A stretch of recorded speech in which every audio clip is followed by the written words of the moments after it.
देवेंद्र जी, इस कार्यक्रम में उपस्थित अन्य सभी मान्यवर मुद्दल जी, महाराष्ट्र के मुख्यमंत्री एकनाथ शिंदे जी, मुख्यमंत्री देवेंद्र जी, इस कार्यक्रम में उपस्थित अन्य सभी मान्यवर महानुभाव, आप सभी के बीच आना मेरे लिए परिवार में आने जैसा हुआ है।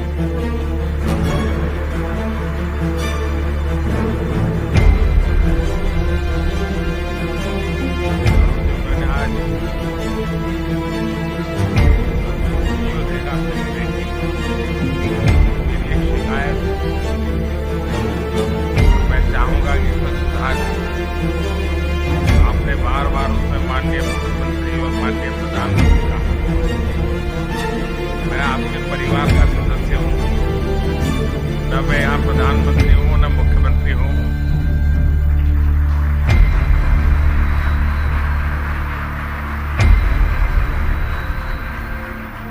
और शायद मुझे जो सौभाग्य मिला है वो बहुत कम लोगों को मिला है।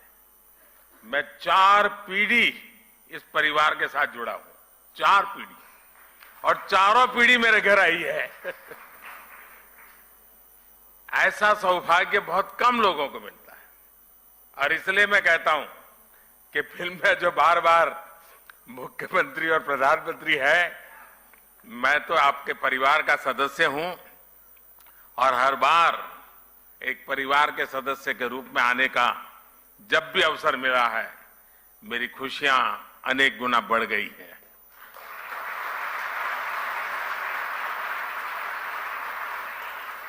कोई समुदाय, कोई समाज या संगठन, उसकी पहचान इस बात से होती है कि वो समय के अनुसार अपनी प्रासंगिकता को कितना कायम रखता है। समय के साथ परिवर्तन और विकास की इस कसौटी पर दाऊदी बोहरा समुदाय ने हमेशा खुद को खरा साबित किया है।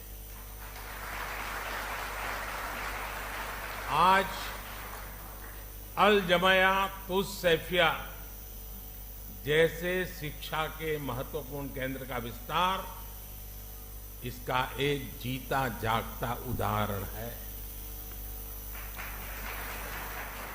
मैं संस्था से जुड़े हर व्यक्ति को मुंबई शाखा शुरू होने की और 150 साल पुराना सपना पूरा हुआ है, आपने पूरा किया है। मैं आपको बहुत बहुत बधाई देता हूं,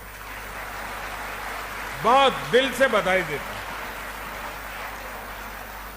साथियों, दाऊदी बोहरा समुदाय और मेरा रिश्ता कितना पुराना है, ये शायद ही कोई ऐसा होगा जिसको पता न हो।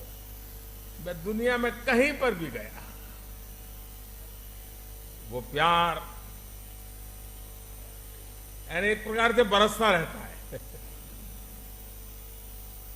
और मुझे तो, मैं हमेशा एक बात जरूर बताता हूं, मैं सैयदना साहब 99 एज थी, मैं ऐसे ही चला गया वहां सरसपुर।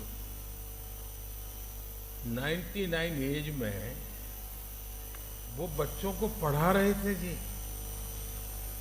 मेरे मन को वो घटना आज भी इतना प्रेरित करती है। क्या कमिटमेंट, नई पीढ़ी को प्रशिक्षित करने का सैयदना साहब का क्या कमिटमेंट है। 99 एज में भी बैठ करके बच्चों को पढ़ाना, और मैं समझता हूं 800,000 बच्चे एक साथ पढ़ रहे। मेरे दिल को वो दृश्य हमेशा हमेशा प्रेरणा देता है। गुजरात में रहते हुए हमने एक दूसरे को बहुत करीब से कई रचनात्मक प्रयासों को साथ में रखेंगे।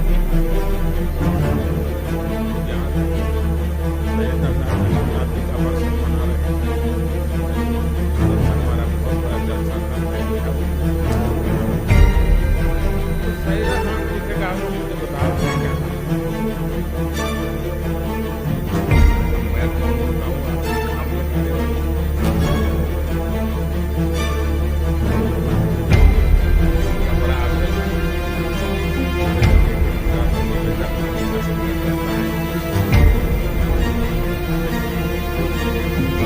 आज भी कहता हूँ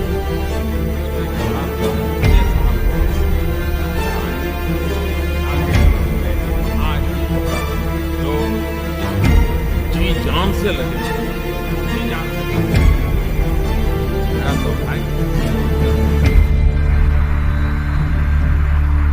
और इसलिए मैं कहता हूं कुपोषण के खिलाफ लड़ाई से लेकर जल संरक्षण के अभियान तक समाज और सरकार कैसे एक दूसरे की ताकत बन सकते हैं,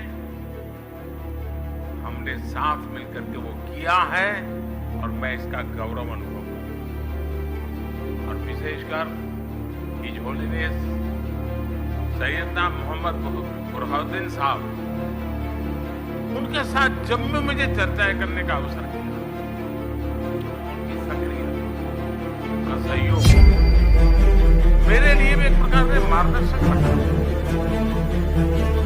मुझे एक बहुत बड़ी ऊर्जा मिलती।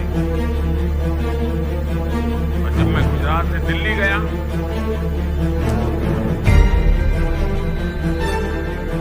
आपने गादी संभाली, वो प्यार आज भी बना हुआ, वो सिलसिला चलता है।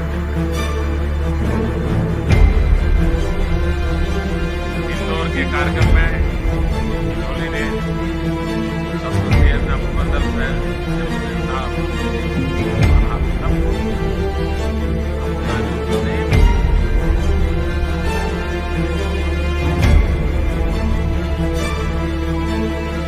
मैं देश ही नहीं, देश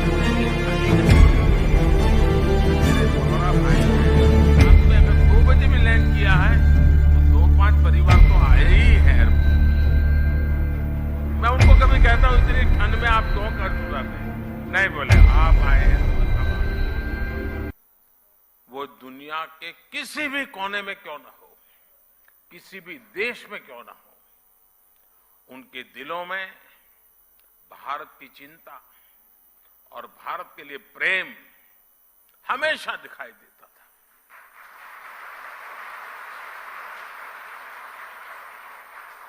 आप सभी की ये भावनाएं, आपका ये प्यार मुझे बार बार आप तक खींच लाता है। साथियों, कुछ प्रयास और कुछ सफलताएं ऐसी होती हैं जिनके पीछे कई दशकों के सपने लगे होते हैं। मुझे बात पता है कि मुंबई शाखा के रूप में अल जमाया तो सैफिया का जो विचार हो रहा है, इसका सपना दशकों पहले हिज होलीनेस सैयदना अब्दुल कादिर नईमुद्दीन साहब ने देखा था। उस समय देश गुलामी के दौर में था। शिक्षा के क्षेत्र में इतना बड़ा सपना अपने आप में एक बहुत बड़ी बात थी। लेकिन जो सपने सही सोच से देखे जाते हैं, वो पूरे होकर के रहते हैं। आज देश जब अपनी आजादी के अमृतकाल की यात्रा शुरू कर रहा है, तो शिक्षा के क्षेत्र में बोहरा समाज के इस योगदान की अहमियत और भी बढ़ जाती है। और जब आजादी के 75 साल की याद करता हूं, तो मैं एक बात का जिक्र जरूर करूंगा, और मेरा तो आप सबसे आग्रह है कि जब भी आप सूरत जाएं या मुंबई आएं, एक बार दांडी जरूर हो आइए। दांडी यात्रा महात्मा गांधी जी की आजादी का एक टर्निंग पॉइंट था। लेकिन मेरे लिए सबसे बड़ी बात वो है कि दांडी यात्रा में, दांडी में नमक सत्याग्रह के पहले गांधी जी आपके घर में रुके थे, दांडी में।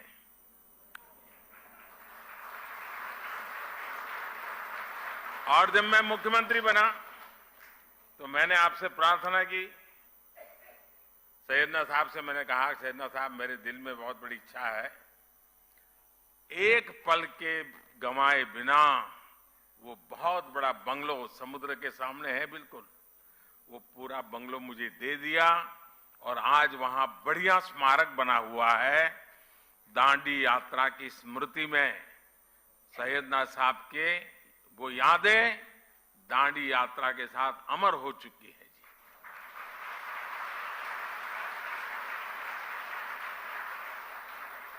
आज देश नई राष्ट्रीय शिक्षा नीति जैसे सुधारों के साथ, यहां बहुत सारे पुराने और वर्तमान वाइस चांसलर्स बैठे हैं, मेरे सारे साथी रहे हैं, अमृत काल में जिन संकल्पों को हम आगे बढ़ा रहे हैं, महिलाओं को, बेटियों को आधुनिक शिक्षा के नए अवसर मिल रहे हैं। इसी मिशन के साथ अल जमायातुस सैफिया भी आगे बढ़ रहा है। आपका करिकुलम भी आधुनिक शिक्षा के हिसाब से अपग्रेडेड रहता है और आपकी सोच भी पूरी तरह से अपडेटेड रहती है। विशेषकर महिलाओं की शिक्षा को लेकर इस संस्था के योगदान सामाजिक बदलाव को एक नई ऊर्जा दे रहा है। साथियों, शिक्षा के क्षेत्र में भारत कभी नालंदा और तक्षशिला जैसे विश्वविद्यालयों का केंद्र हुआ करता था। पूरी दुनिया से लोग यहां पढ़ने और सीखने आते थे। अगर हमें भारत के वैभव को वापस लाना है तो हमें शिक्षा के उस गौरव को भी वापस लाना होगा। इसलिए आज भारतीय कलेवर में ढली आधुनिक शिक्षा व्यवस्था ये देश की प्राथमिकता है। इसके लिए हम हर स्तर पर काम कर रहे हैं। आपने देखा होगा पिछले 8 वर्षों में रिकॉर्ड संख्या में यूनिवर्सिटीज भी खुली है। मेडिकल एजुकेशन जैसी फील्ड में जहां युवाओं का रुझान भी है और देश की जरूरत भी है, उसे देखते हम हर जिले में मेडिकल कॉलेज खोल रहे हैं। आप देखिए 2004 से 2014 के बीच देश में 145 मेडिकल कॉलेज खोले थे, जबकि 2014 से 2022 के बीच 260 से ज्यादा मेडिकल कॉलेज खोले गए। बीते 8 वर्षों में देश में, और एक खुशी की बात है, देश में हर सप्ताह एवरी वीक एक यूनिवर्सिटी और 2 कॉलेज खुले हैं। Every week. ये स्पीड और स्केल इस बात के गवाह है कि भारत उस युवा पीढ़ी का पुल बनने जा रहा है जो विश्व के भविष्य को दिशा देगी। साथियों, महात्मा गांधी कहते थे कि शिक्षा हमारे आसपास की परिस्थितियों के अनुकूल होनी चाहिए, तभी उसकी सार्थकता बनी रह सकती है। इसलिए देश ने शिक्षा व्यवस्था में एक और अहम बदलाव किया है। ये बदलाव है एजुकेशन सिस्टम में स्थानीय भाषा को महत्व देना। अब हम देख रहे थे सारा गुजराती में जिस प्रकार से कविता के माध्यम से जीवन के मूल्यों की चर्चा हमारे साथियों ने की। मातृभाषा की ताकत, मैं गुजराती भाषी होने के कारण बहुत शब्दों को से ऊपर उस भावना को पकड़ पा रहा था, मैं अनुभव कर रहा था। साथियों, गुलामी के समय अंग्रेजों ने इंग्लिश को ही शिक्षा का एक पैमाना बना दिया था। दुर्भाग्य से आजादी के बाद भी हम उस हीन भावना को ढोते रहे। इसका सबसे बड़ा नुकसान हमारे गरीब के बच्चों को, दलितों, पिछड़ों और कमजोर वर्ग को हुआ। प्रतिभा होने के बाद भी उन्हें केवल भाषा के आधार पर प्रतियोगिता से बाहर कर दिया जाता था। लेकिन अब मेडिकल और इंजीनियरिंग जैसी पढ़ाई भी स्थानीय भाषा में की जा सकेगी। इसी तरह भारतीय जरूरतों के हिसाब से देश ने और भी कई बदलाव किए हैं। पिछले कुछ वर्षों में हमने पेटेंट इकोसिस्टम पर काम किया और पेटेंट फाइल करने को आसान बनाया है। आज आईआईटी, आईआईएससी जैसे संस्थानों में पहले से कहीं ज्यादा संख्या में पेटेंट फाइल हो रहे हैं। आज शिक्षा के क्षेत्र में बड़े पैमाने पर टेक्नोलॉजी का इस्तेमाल हो रहा है। इसलिए स्कूलों में लर्निंग टूल का उपयोग होने लगा है।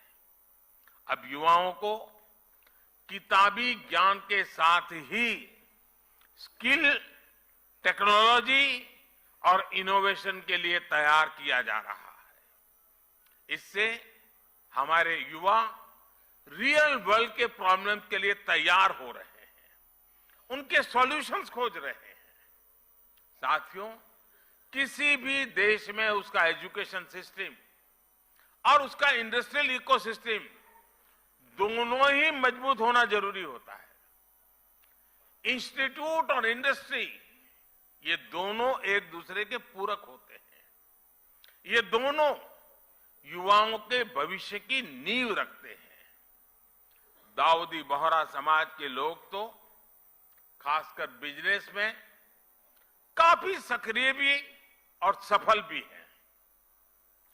बीते 8-9 वर्षों में आपने ईज ऑफ डूइंग बिजनेस की दिशा में ऐतिहासिक सुधारों को देखा है, उसके प्रभाव को महसूस किया है। इस दौरान देश ने 40,000 कंप्लायंसेस को खत्म किया, सैकड़ों प्रावधानों को डिक्रिमिनलाइज किया।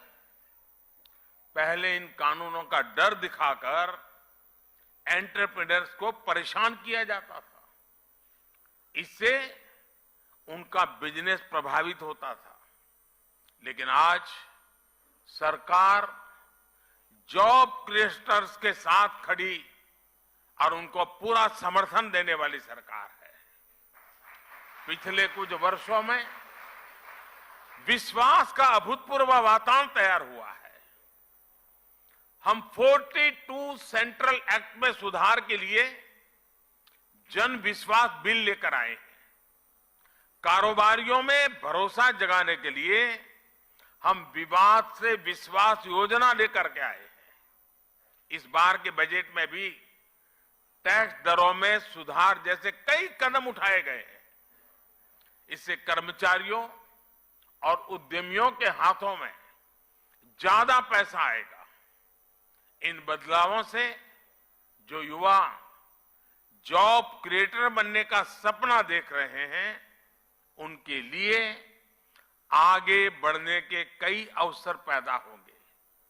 साथियों, एक देश के रूप में भारत के लिए विकास भी महत्वपूर्ण है और साथ साथ विरासत भी महत्वपूर्ण है।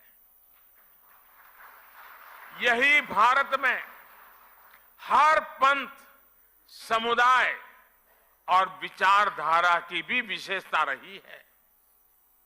इसलिए आज देश परंपरा और आधुनिकता के संगम की तरफ विकास के रास्ते पर आगे बढ़ रहा है। एक और देश में आधुनिक फिजिकल इंफ्रास्ट्रक्चर बन रहा है, तो साथ ही देश सोशल इंफ्रास्ट्रक्चर भी निवेश कर रहा है। आज हम पर्व त्योहारों की प्राचीन सांझी परंपरा को भी जी रहे हैं और त्योहारों की खरीदारी के दौरान आधुनिक टेक्नोलॉजी से पेमेंट भी कर रहे हैं। आपने देखा होगा इस बार के बजट में नई तकनीकों की मदद से प्राचीन अभिलेखों को डिजिटाइज करने का ऐलान भी किया गया है। और मैं अभी हमारे जो पुरानी सदियों पुराने जो पुराण है हस्तलिखित वो देख रहा था, तो मैंने आग्रह किया कि भारत सरकार की एक बहुत बड़ी योजना है, हमारे सारे ये चीजें डिजिटलाइज हो जानी चाहिए, आने वाली पीढ़ियों को काम आएगी। मैं चाहूंगा इस तरह के प्रयासों को आगे बढ़ाने के लिए सभी समाज, सभी संप्रदाय आगे आए। किसी भी पद्धति से जुड़े अगर कोई प्राचीन टैक्स है तो उन्हें डिजिटाइज किया जाना चाहिए। बीच में मैं मंगोलिया गया था,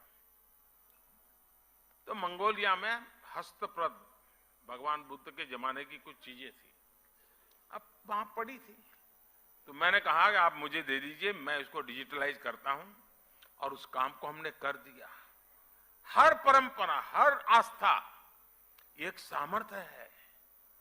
युवाओं को भी इस अभियान से जोड़ा जाना चाहिए।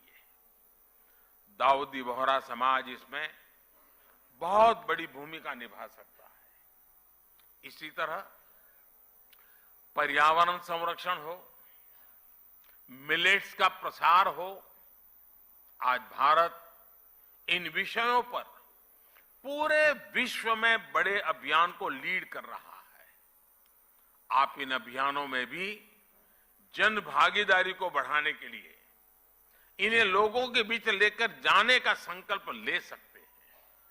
इस वर्ष भारत G20 जैसे महत्वपूर्ण वैश्विक मंच की अध्यक्षता भी कर रहा है।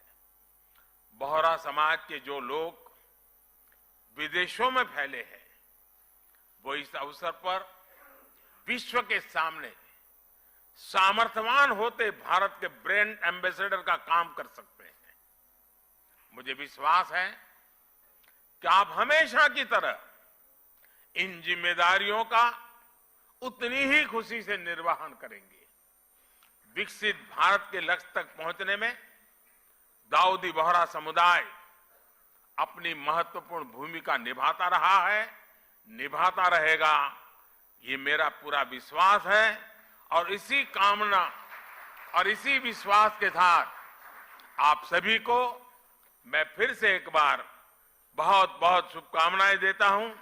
और इस पवित्र अवसर पर आपने मुझे यहां आने का अवसर दिया। सैयदना साहब का विशेष प्यार रहा है, पार्लियामेंट चल रही थी, फिर भी मेरे लिए यहां आना उतना ही महत्वपूर्ण था। और इसलिए मुझे आज आकर के आप सबके आशीर्वाद लेने का सौभाग्य मिला। मैं फिर एक बार आप सबका हृदय से बहुत बहुत धन्यवाद करता हूं। बहुत बहुत धन्यवाद।